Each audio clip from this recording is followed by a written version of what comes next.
Alright, so for homework 1 part B, we are going to be deriving the normal equations for multilinear regression using the geometric argument that the residual must be perpendicular to the columns of the design matrix. And then from there, we are going to transform the Antoine equation into a linear form and fit those parameters to some data from my course GitHub and graph those and everything. The reason we are using the matrix is so that we can kind of put the Antoine equation into matrices and use that in our code to quickly and efficiently plot our curve. So I will get into that right now. So I already wrote out our first part of this homework, which is to derive the normal equations for multilinear regression using the geometric argument that the residual vector must be perpendicular to the columns of the design matrix. And what this means is the shortest distance from a point to a plane is a line perpendicular to that plane. And as we said, we need the residual to be orthogonal or perpendicular to each point in our design matrix. I also already created this graph to kind of represent what I just explained. So in linear regression or multilinear regression, however you want to call it, we have actually lots of points. And this kind of pink magenta colored line right here is the best fit line for these points. And that is determined by figuring out a line that could have the shortest distance from each point to the line. And as you can see, the distance from there to the line is perpendicular. I drew these out really quick, our design matrix, parameter matrix, and results matrix. So in this question, we are basically doing a pretty simple equation of y equals mx plus b. So we have some slope, a y-intercept, and then our x. So we just have some linear curve right there. Our data has multiple y and x values, so we can write it out that way. Our y values will go in the results matrix because that is the answer to the equation. You would have y1, y2, y3, all the way until you get to the final value, and we're going to just call that n.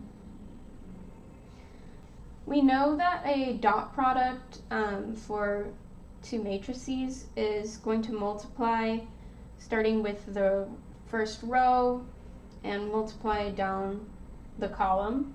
We need however many of these to be equal to however many of those. So that being said, right here we are going to put our x values.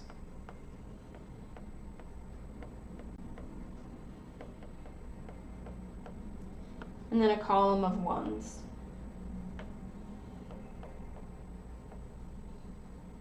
Here we'll have m and b. So for example, if we take the dot product of this first row of data, we would have x1 times m plus b, and then as you go down, it's the same thing, x2 m plus b, and that's how we get y equals mx plus b. We're going to define our error as being equal to, let me name these matrices really quickly. I'm going to call this one A, this one is C, and this one is Y. So the error is going to be equal to Y minus A times C. So A times C is going to give you these kinds of values that is equal to some sort of Y values. But those are not going to exactly equal the true value, if that kind of makes sense. That is why there's going to be an error. And I should say this error right here is the residual. And as we said, we need the residual to be orthogonal to every point in our design matrix. So our design matrix is matrix A. If we take the transpose of matrix A, then we get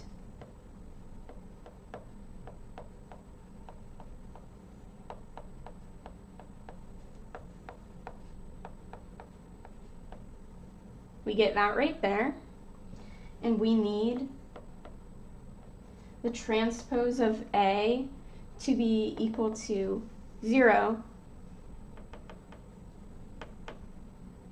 and we need the transpose of A multiplied by the error to be equal to 0 in order to have the residual be orthogonal to each point in our design matrix. As we said, this 0 would mean that they are orthogonal to each other, or perpendicular, same difference. Since we want A transpose times E, the error, to be equal to 0, we know that we define the error as being Y minus AC, so we can get AT times Y minus AC equals 0. We'll distribute that to get ATY minus A transpose times AC to be equal to 0. And then therefore, we can say that A transpose times Y is equal to A transpose times AC. Now remember, this first matrix is A, the second one is C. We're saying that the transpose of A times C should be equal to the transpose of A times Y in order for the error to be perpendicular to each point in A. We can call this right here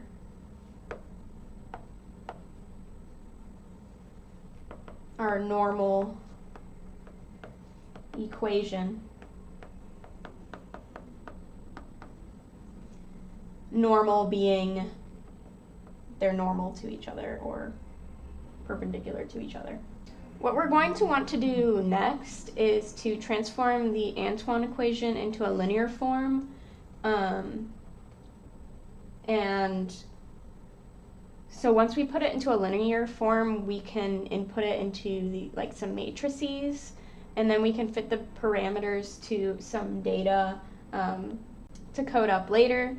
So we know that the Antoine equation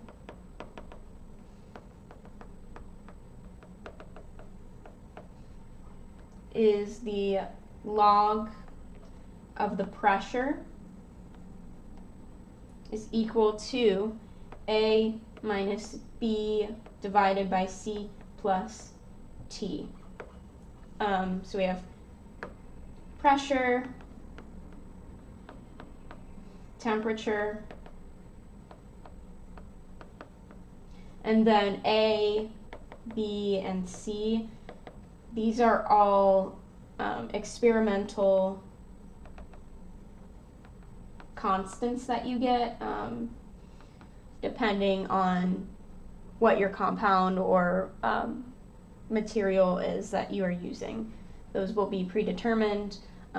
Using that and your temperature, you can calculate the pressure, or if you didn't know the temperature but you knew the pressure, you could calculate the temperature, things like that. And right now this is not in a linear form. So I'm just going to get this into a linear form. We have the log of the pressure, can add B over C plus T equals A.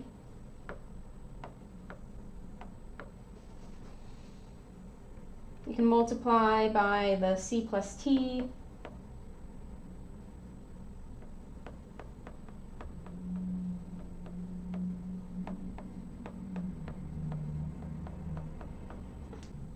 Let me get T times the log of the pressure plus C times the log of the pressure plus B is equal to AC plus AT. I'm going to isolate this term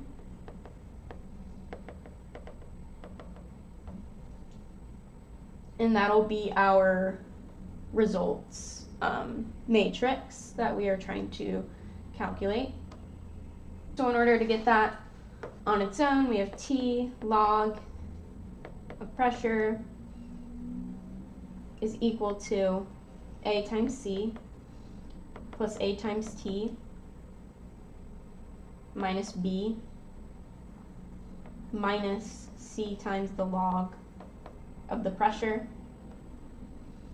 And we don't know what the temperature is, but we know A and C and B are going to be some sorts of constants.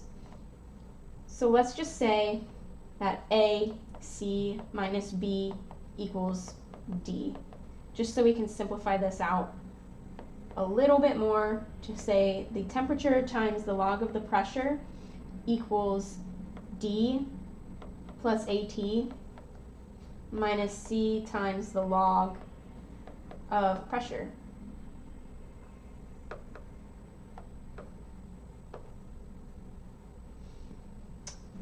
This is Antoine in a linear form.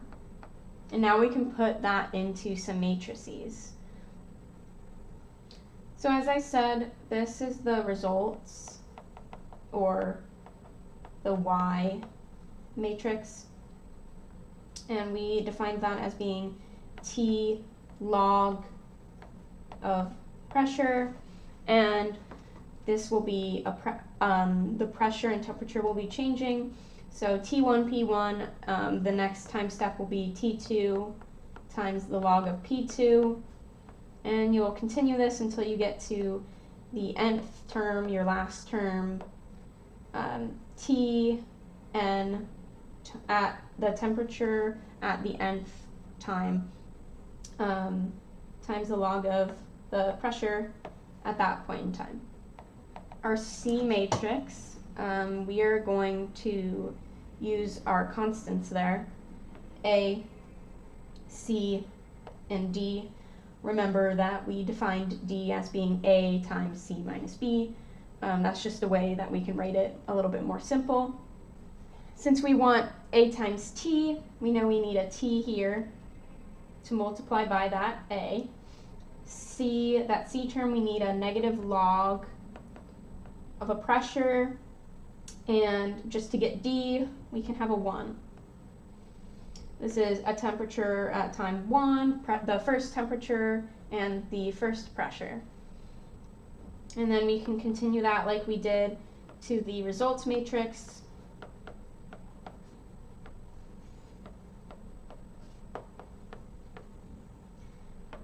Have to make sure I'm not writing an equation that this is T minus log.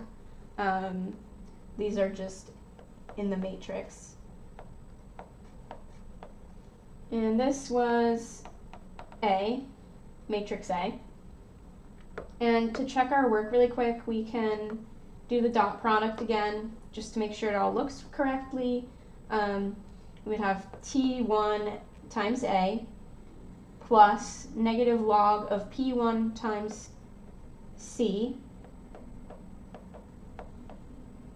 and then plus D, and that should be equal to T1 log P1, which matches our equation up here. And you would continue to do this down the matrix until you reached the nth term. And then you could plot all of those temperatures and pressures out on a graph, which we will be doing in Python. We are going to be taking some water vapor pressure code. I believe it gives us a temperature and pressure. What we'll do with that essentially is use these matrices to calculate some values of A, C, and D, or I should say A, B, and C, those constants that will work to give us the correct values of this right here. So we're going to solve for those, and depending on the fit of the line, that will tell us how well our code did at determining these values, because we know that the error is equal to y minus AC. So in this case, this matrix minus the multiplication of those two matrices right there, because ideally this would be equal to this, but that is unfortunately not always going to be the case, especially when we create a single line. So let's get into the code. As I was saying, we will now get started with the code. So what we want to do is we want to transform the Antoine equation into a linear form. We already did that, but we want to put that into code and fit the parameters to the water vapor pressure file from my course GitHub, and compare the data points and the fitted model on a semi-log plot. So what we're going to be doing is we're going to be taking these data points, which are real experimental data points, and comparing them to the fitted model that Python computes just from the matrices and things that we put into here. So first, I need to upload. All right, the file is now saved in here, and we can get started on coding. I'm going to quickly copy and paste some of my imports really quick. I'll add anything else if I need it. But what we're going to do is we want to take the temperature and pressure data from this water vapor pressure CSV. So right here we have temperature, and there we have pressure, and we're going to be comparing this to the fitted model. So I'm just going to close that. We want to get the data from this CSV file, and we are going to say we want to generate from text. So from the text file, we want to generate from water. Let me make sure I get the title correct. Water vapor pressure .csv. And we are going to say delimiter equal to comma, so that it separates out the different pieces of data. And not only do we want to get this data from there, but we also want to make sure that we separate the temperature data from the pressure data, and that those don't get mixed up in any way. So our temperature data is raw. Was that correct? Yep. So from here, this means that we are using the first column. Python indexing starts with 0, so This is our first column that we saw in the text file. This is the second column, so that looks correct. Now we are going to put in some matrices. So we're going to start with matrix A, and that matrix was our T, negative log, pressure, and a column of ones. And we're going to call this A equals MP dot C underscore. We have temperature, negative log of the pressure, and a column of ones. Okay, instead of putting 1, I need to do np.ones like, and I want as many ones as this temperature, which I did call this temp. So I need to make sure I keep that consistent there. Also had our Y matrix, which was T temperature times the log of pressure.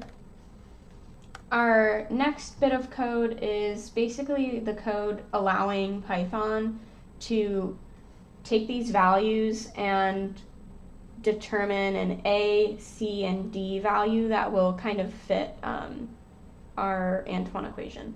We have A, C, and D. Remember that D was the A times C minus B term that we just put together to simplify our solution. So we will also say below here that B is equal to A times C minus D.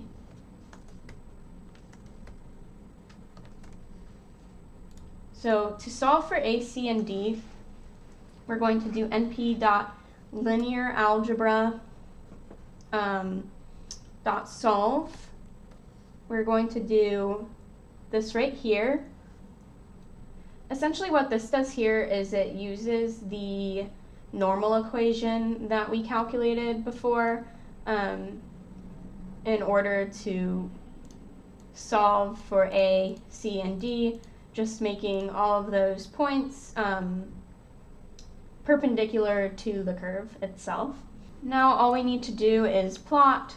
So we need to plot the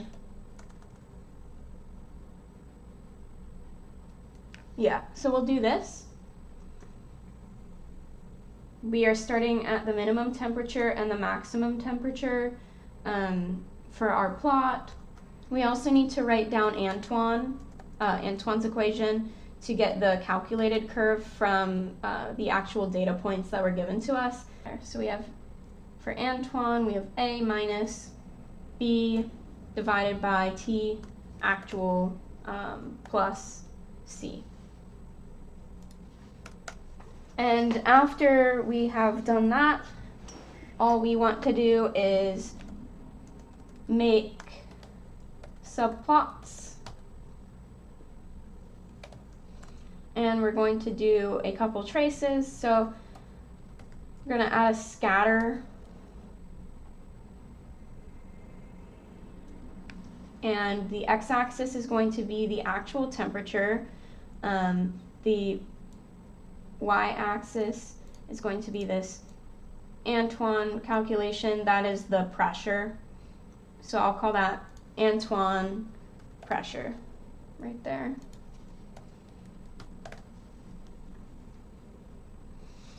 So that is the calculated pressure based on these ABC values. Then we are going to add another scatter. Add scatter, and this scatter, we want it to be the T actual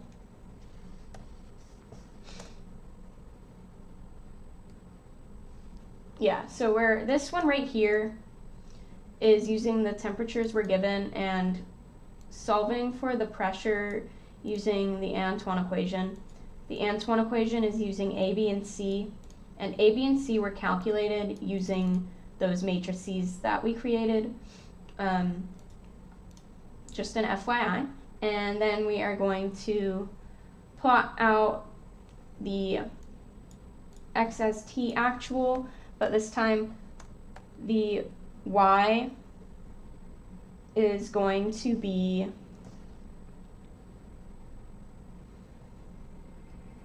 ten to the log of the pressure.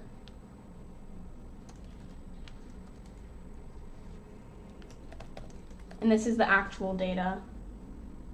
So something else I made a mistake on is the actual data won't be using these evenly spaced temperature points from the minimum temperature and the maximum temperature of the raw data file, but it is actually going to just use each of those temperatures. And this y makes it so that we have our plot showing up correctly.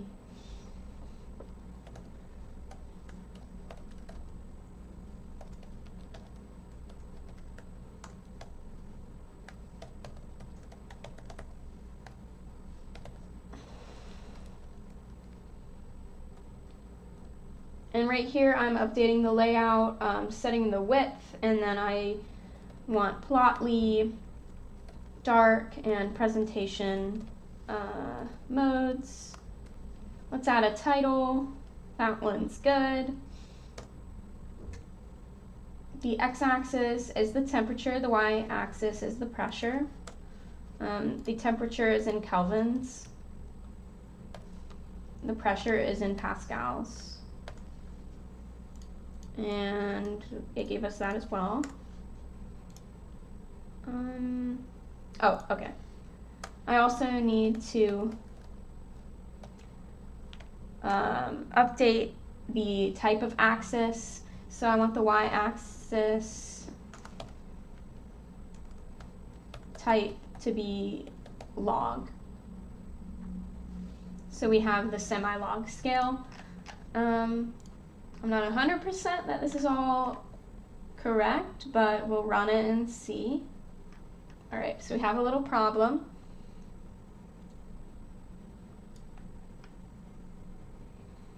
I'm not sure if this will fix the problem, but I did realize that this is one of the things that I did wrong, and we're going to call that the log of the pressure. So I was trying to take a shortcut up here, and I just completely forgot about it.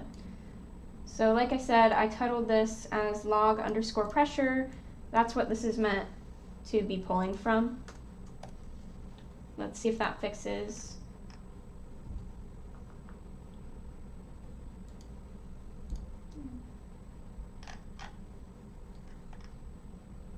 Yeah, so the same thing with that. That is our log pressure.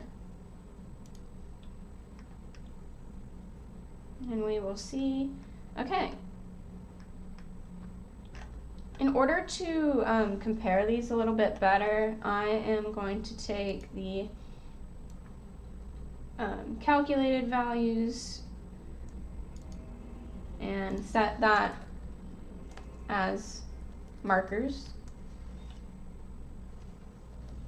so that hopefully we can compare them a little bit better.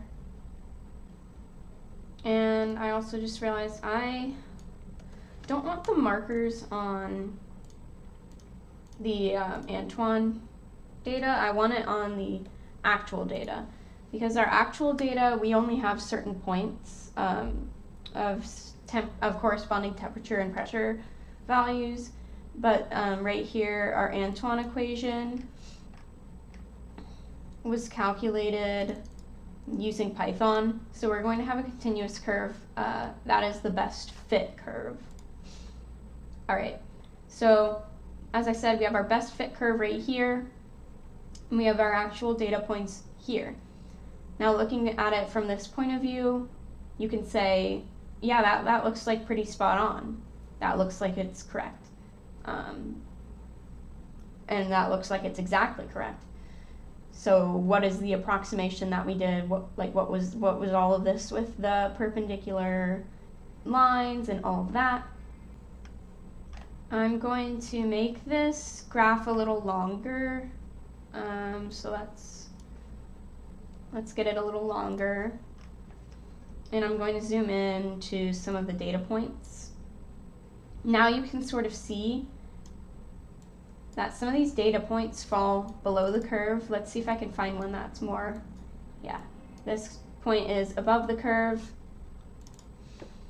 But as you can see, it's all really close, and you can also tell that likely this is the best fit line for this curve.